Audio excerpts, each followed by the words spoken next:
New ইয়র্কের Manhattan থেকে আপনাদের সঙ্গে আছে আমি খালেদ মুহিউদ্দিন। আজ আমাদের অতিথি হয়ে এসেছেন বাংলাদেশ জামাত ইসলামীর আমিরে জামায়াত ডক্টর শফিকুর রহমান। ডক্টর শফিকুর রহমানের পরিচয় জামাতের আমির হিসেবেই নয়, তিনি একজন রাজনীতিবিদ, এমন একজন রাজনীতিবিদ যার কথা শুনতে সবাই পছন্দ করেন, যিনি বাংলাদেশ জামাতে ইসলামীর নতুন যুগের মানে 2019 সালে তিনি আমিরের দায়িত্ব পাওয়ার পরে এখন পর্যন্ত তার রাজনৈতিক কর্মকাণ্ডের মধ্যে তিনি সবারই অনেকেরই পছন্দের ব্যক্তি হয়েছেন যারা জামাত ইসলামী করেন না এরকম একজন। জনাব শফিকুর রহমান, আপনাকে ধন্যবাদ জানাই, আপনাকে স্বাগত জানাই আমাদের অনুষ্ঠানে। আপনি যুক্ত হয়েছেন, আপনার মূল্যবান সময়ের মধ্যে থেকে আপনি আমাদের দিয়েছেন, তার জন্য আমাদের আন্তরিক কৃতজ্ঞতা। আপনাকে অনেক ধন্যবাদ। ডক্টর শফিকুর রহমান, আসলেই মানে এই অনুষ্ঠান শুরু হওয়ার আগেও আমরা অনেক কথা বলছিলাম, সেই সময় আপনার গল্প একটি শুনছিলাম যে এই গল্পটি আসলে মাঝ পথে আমাদের একটু বন্ধ করতে হয়েছে। আমরা সেই গল্প নিশ্চয়ই শুনবো, কিন্তু আমরা একটু কিছু প্রশ্ন আপনাকে করতে চাই। আপনি আমাকে বলেছেন যে আমি যে কোনো প্রশ্ন করতে চাই পারি এবং আপনি খোলামেলা সেই প্রশ্নের জবাব দিবেন। আমি আপনাকে প্রথমেই একটু কাছাকাছি অতীতের একটি প্রশ্ন করতে চাই জনাব শফিকুর রহমান। সেটি হচ্ছে যে আওয়ামী লীগ সরকারের মানে অগাস্ট মাসের কথা, প্রথম দিকের কথা বলছি, আওয়ামী লীগ সরকারের নির্বাহী আদেশে আপনার দল তখনও নিষিদ্ধ, কিন্তু 5 আগস্ট সেনাপ্রধানের বৈঠকে আপনি ছিলেন। সেনাপ্রধান আপনার নাম এবং আপনার দলের নাম আলাদা করে বলেছিলেন। আমরা জানতে পারি সেনাবাহিনীর সাথে যোগাযোগ আপনার কবে থেকে শুরু হয়েছিল বা আপনাদের কবে থেকে শুরু হয়েছিল? আপনাকে অনেক ধন্যবাদ এত চমৎকার একটা প্রশ্ন করার জন্য। এই সময়টা ছিল খুবই ক্রিটিক্যাল এবং বাংলাদেশ ছিল একটা ক্রিটিক্যাল জায়গায়। তো আমি হঠাৎ করে 2:30টার দিকে আমি একটা ফোন পাই, আমার একজন নিকটাত্মীয়, তিনি আগে সেনাবাহিনীতে চাকরি করতেন। তিনি আমাকে ফোন দিয়ে জিজ্ঞেস করলেন যে আপনি কোথায়। আমি বললাম যে আমি তো অমুক জায়গায় আছি। আপনাকে তো আমরা ট্রেস করতে পারছি না, অনেকক্ষণ ধরে আমরা খুঁজতেছি। সেনাপ্রধান এখানে রাজনৈতিক দলের নেতৃবৃন্দকে একটু ইনভাইট করেছেন, সাথে সিভিল সোসাইটির একজন থাকবেন, তা আমরা আপনাকে কিভাবে রিচ করতে পারি। আমি বললাম যে আমি তো অমুক লোকেশনে আছি, আর আজকের সিচুয়েশনটা তো সবার কাছে ক্লিয়ার, গাড়িগুলো চলছে কিনা আমি ঠিক ক্লিয়ার না, এখন কিভাবে আমি আসতে পারি আপনারাই বলুন। ওনারা বললো যে না, সবাইকেই আমরা গাড়ি প্রোভাইড করেছি, আপনার জন্য আমরা গাড়ি পাঠাবো, আমাদের গাড়িকেই আমরা নিয়ে আসবো। আমি বললাম ওয়েল, তাইলে আপনারা আসেন, লোকেশন দিলাম, ওনারা শুরু করুন। আনফর্চুনেটলি ওনারা এয়ারপোর্ট উঠে বেরবার পরেই একটা দুর্ঘটনা ঘটে গেল। বলে এই জনস্রোতের মাঝে পড়ে একটা গাড়ি সেনাবাহিনীর ক্ষতিগ্রস্ত হয়। এই অবস্থা থেকে তারা আবার ব্যাক করে চলে গেলেন ক্যান্টনমেন্টের ভিতরে গিয়ে আমাকে বললেন যে আমরা তো ফেল করেছি, এখন কি করা যায়, সবাই তো আপনার জন্য অপেক্ষা করছে, বাকি সবাই এসে গেছে। জিজ্ঞেস করলাম কে কে এসেছেন। বললেন যে বিএনপি নেতৃবৃন্দ এসেছেন, জাতীয় পার্টির নেতৃবৃন্দ এসেছেন এবং আসিফ নজরুল সাহেব, অধ্যাপক আসিফ নজরুল সাহেব আছে। তাই বললাম তাইলে আমি কি করতে পারি। ওনারা বললেন যে আমরাও তো কোনো সলিউশন পাচ্ছি না। বললাম ওকে, আমি ট্রাই করি, আমি আপনাদের কচুক্ষেতের গেট দিয়ে একটু আসার চেষ্টা করি, দেখি কতদূর আমি সাকসেসফুল হতে পারি। তো আমি আমার একজন নিকটতম বন্ধুকে খবর দিলাম, উনি আসো। উনি বললো যে আজকের দিনটা তো খুবই রিস্কি, আপনি এভাবে যাবেন। তা বললাম যে দেখো, আমার জীবনের চেয়ে জাতির প্রয়োজনটা বেশি, যেহেতু সেনাপ্রধান অন্যান্যদেরকে ইনভাইট করেছেন, আমাদেরকেও ফিল করেছেন, তাকে ওনার করা আমাদের দায়িত্ব। তো আলহামদুলিল্লাহ কিছু অসুবিধা হলে আমরা গিয়ে পৌঁছি। ততক্ষণে মিটিংটা শেষ হয়ে গেছে। আমি যাওয়ার পরে আরো 2জন আমাদের সাথে। আপনি কি 5 আগস্টের কথা কি বলছেন, তাই না? 5 আগস্ট আমি 5 আগস্ট অর্থাৎ 5 আগস্টের আগে কি আপনাদের সাথে 5 আগস্টের আগে কি আপনাদের সাথে আগে ওনাদের সাথে তো আপনার না আমি ওনাকে সরাসরি ফিজিক্যালি চিন্তা মনে হয় এবং কোনো কথা। আপনার কাছে কি মনে হয় যে আপনারা একটা নিষিদ্ধ রাজনৈতিক দল, ওনার কাছের লোকেরা, জনাব শফিকুর রহমান, আপনার কাছে কি মনে হয় যে আপনারা একটা নিষিদ্ধ রাজনৈতিক দল, সেনাবাহিনীর প্রধান আপনাদেরকে আমন্ত্রণ জানাচ্ছেন আলোচনা করার জন্য, সেটি আসলে মানে কতটা যৌক্তিক বা কতটা গ্রহণযোগ্য? আপনার কাছেও কি এটি খুব গ্রহণযোগ্য মনে হলো? আপনার কাছে মনে হয় না যে এটা একটা ট্র্যাপ হতে পারে, এটা অন্য জিনিস হতে পারে? কারণ আপনি তো আসলে একটা নিষিদ্ধ রাজনৈতিক দলের আমির তখন। আমি আসলে এটা মোটেই মনে হয়নি এবং আমি মনে করি, আপনি এখন নিশ্চয়ই জানতে চাইবেন কেন আপনি মনে করলেন না। আমি মনে করি না এই কারণে, আপনি লক্ষ্য করবেন যে 1 আগস্ট যখন আমাদেরকে নিষিদ্ধ ঘোষণা করা হয় তখন প্রেক্ষাপটটা কি ছিল। হঠাৎ করে বিনা মেঘে বজ্রপাতের মতো একটা ঘটনা উনি ঘটে গেল তৎকালীন প্রধান। আমরা কিন্তু সাথে সাথে এটাকে রিজেক্ট করেছি এবং আমাদের সাথে সংহতি প্রকাশ করে বাংলাদেশের বিরোধী দলের সকলেই, বিএনপি সহ সকলেই কিন্তু এটা নিন্দা জানিয়েছে এবং তারাও এটাকে নির্দেশ করেছে যে এটা হলো ইস্যু ডাইভার্ট করার জন্য জাস্ট একটা কৌশল হিসেবে তারা ব্যবহার করছে, এটাকে কেউ গ্রহণ করে।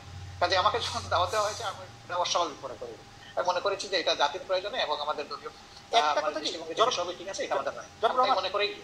আপনার কাছে কি মনে হয় যে এই সরকারের সাথে আপনার একটা নিবিড় সম্পর্ক রয়েছে?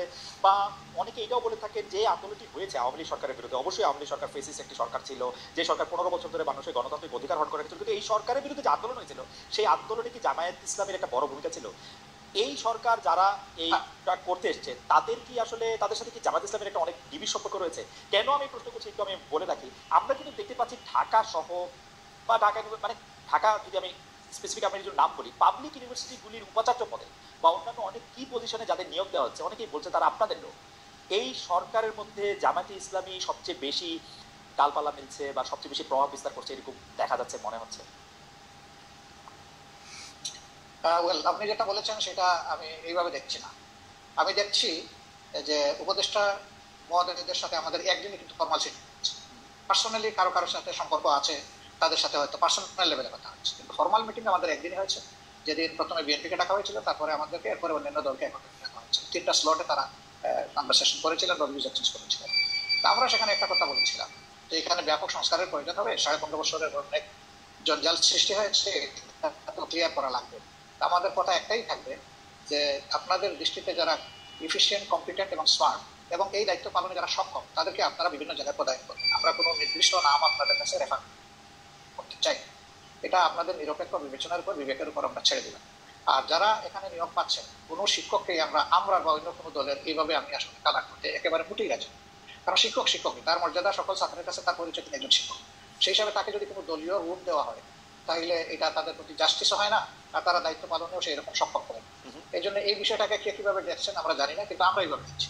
ওকে, আপনারা কি তাহলে শিক্ষককে আপনারা শিক্ষকই বলতে চাইছেন? আমি জাস্ট এক লাইনে জানতে চাচ্ছি, আওয়ামী লীগও যাদেরকে নিয়োগ দিয়েছিল তারা তো শিক্ষকই ছিলেন, কিন্তু তাদের কিন্তু আমরা দেশব্যাপী, রাষ্ট্রব্যাপী বিভিন্ন জায়গায় বিভিন্ন অমর্যাদা হতে দেখেছি, তাদেরকে পদত্যাগ করতে বাধ্য করা হয়েছে, তাদেরকে বিভিন্ন ধরনের লাঞ্ছনা বা গঞ্জনার মধ্যে নিযুক্ত হয়েছে। সেটা আপনি আসলে কিভাবে দেখেছেন? জামাত ইসলাম কিভাবে দেখেছেন? আমি কিভাবে দেখছি সেটা একটা ইম্পর্টেন্ট প্রশ্ন। যারা শিক্ষক হিসেবে তখন বিভিন্ন পদে দায়িত্ব পালন করছিলেন, কেউ বিসি ছিলেন, কেউ প্রবিসি ছিলেন, প্রক্টর ছিলেন, স্ট্যান্ড প্রক্টর ছিলেন, প্রভোস্ট ছিলেন, এই ধরনের বিভিন্ন বিশ্ববিদ্যালয়ে যে কাটামাটা থাকে প্রশাসনিক কাটা। কিন্তু আমরা সেখানে কি দেখলাম? আমরা সেখানে দেখলাম যে বছরের পর বছর সেখানে একটা ছাত্র সংগঠন দাপিয়ে বেড়াচ্ছে, সবকিছুতে গণরুম সৃষ্টি করেছে, মানুষ পিটিয়ে মারছে, ঠান্ডার মধ্যে রেখে দিয়েছে ফেলে, সেখানে সে নিউমোনিয়া আক্রান্ত হয়ে একটা ছেলে ঢাকা বিশ্ববিদ্যালয়ে মারা গেল। তারপরে বুয়েটের আবরারের যে ঘটনা, অত্যন্ত নৃশংস ঘটনা। সেই ক্ষেত্রে আমরা কিন্তু শিক্ষকদের কাছে যা আশা করি সেই পারফরমেন্সটা তারা কিন্তু তখন করেন। কিন্তু তারপরেও আমি বলবো যে শিক্ষকের অমর্যাদা এটা কোনোভাবেই হওয়া উচিত নয়। তার আলটিমেট পরিচয় তিনি একজন শিক্ষক। তিনি যদি তার কার্যকলাপের কারণে তার নিজের শিক্ষার মর্যাদা নষ্ট করেও থাকে, তবুও শিক্ষককে কেউ অমর্যাদা করুক, এটা আমাদের মোটেই পছন্দ না। আচ্ছা, আমি একটু আবার অনেক বিষয় নিয়ে আপনার সাথে কথা বলতে হবে। আমরা অনেকে, মানে আপনি এসেছেন বলে অনেকে আমাদের অনুষ্ঠান দেখছেন, সেজন্য আপনি আমার তাড়াহুড়াকে একটু ক্ষমা সুন্দর দৃষ্টিতে দেখবেন, কিন্তু অনেক বিষয় নিয়ে আপনাকে প্রশ্ন করতে হবে, অনেক বিষয় আমাদের জানার আছে। আমি একটু আপনার গঠনতন্ত্র থেকে, জামাত ইসলামের গঠনতন্ত্র থেকে একটু পড়ি। জামাত ইসলামের গঠনতন্ত্রের 6 বলছে যে কেবল আল্লাহ তাআলার বিধানকে একমাত্র হিদায়াত হিসেবে মানিয়া লইবে এবং আল্লাহ তাআলার দেয়া শরীয়তের বিপরীত যাবতীয় নিয়ম নীতি এবং পন্থা পদ্ধতিকে প্রত্যাখ্যান করিবে, মানে জামাত ইসলামের একজন সদস্য।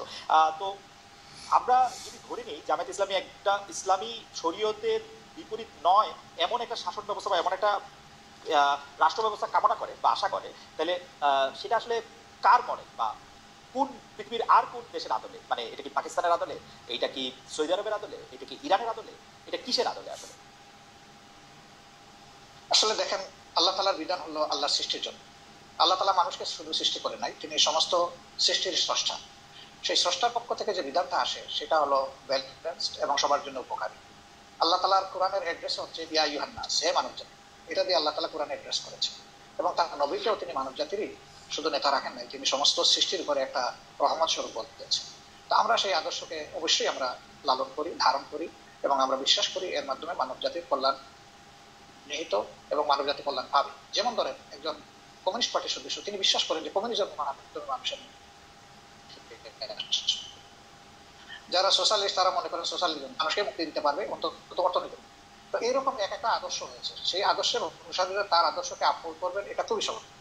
আমরাও সেই দিক থেকেই করি। এখন আপনার প্রশ্ন হলো যে এটা কি পাকিস্তান মডেল হবে নাকি অন্য কোনো দেশের মডেল হবে? না, এটা আল্লাহ তাআলা স্রষ্টা আর তার মেসেঞ্জার যারা ছিলেন, শুধু মুহাম্মদ সাল্লাল্লাহু আলাইহি ওয়াসাল্লাম না, এর আগেও যারা পয়গম্বর এসেছেন বা প্রফেট সাল্লাল্লাহু আলাইহি ওয়াসাল্লাম যারা এসেছেন, তারা তাদের যে মডেল, আমরা ওই মডেলটাকেই আমরা সবার মডেলটা দুনিয়ায় এখন বাস্তবে নেই। আছে মুহাম্মদুর রাসূলুল্লাহ সাল্লাল্লাহু আলাইহি ওয়াসাল্লামের মডেলটাই বাস্তবে।